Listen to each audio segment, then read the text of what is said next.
Hey all எல்லோரும் எப்படி இருக்கீங்க? ஸோ நான் வந்து மவுண்ட்ரோட் சைட் போகும்போது இந்த பிலால் ரெஸ்டாரண்ட் பார்த்துருந்தேன். அங்கே ஒரே கூட்டமாக இருந்தது. எனக்கு பயங்கரமாக பசியாகுது. ஸோ எங்கள் பிரியாணி நல்லாயிருக்கும் போல் நினச்சி உள்ளே போனேன். ஆர்டர் பண்ணேன் சிக்கன் பிரியாணி. ஸோ வந்ததுக்கப்புறம் தான் தெரிஞ்சுது பிரியாணி ரொம்பவே பிளாண்டாக இருந்தது. எனக்கு வந்து சுத்தமாக அந்த டேஸ்ட் செட் ஆகலை. ஸோ அதனால் நான் மற்ற ஐட்டம்ஸ் எதுவும் ஆர்டர் பண்ணலை. நான் வந்து நான்வெஜ் ரெஸ்டாரண்ட்டுக்கு போயிட்டு ஃபலூடா சாப்பிட்டு என் வயிறை வந்து ஃபில் பண்ணிக்கிட்டேன். எனக்கு வேறு வழி இல்லை. நீங்கள் யாராச்சும் இந்த ரெஸ்டாரண்ட் போயிருக்கீங்க, வேறு டிஷ் ட்ரை பண்ணியிருக்கீங்க அப்படின்னா கமெண்ட் செக்ஷனில் சொல்லுங்கள்.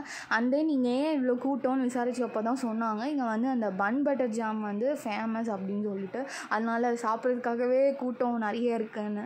சரி அதுவும் என்ன தான் இருக்குதுன்னு பார்த்துடலான்னு அந்த பன் பட்டர் ஜாமையும் வாங்கிட்டேன். பட் எனக்கு வயிற்றில் இடம் இல்லை, ஃபலூடாவே ஃபில் ஆகிட்டதால் அதை நான் வீட்டுக்கு வந்து பார்சல் எடுத்துகிட்டு போயிட்டேன்.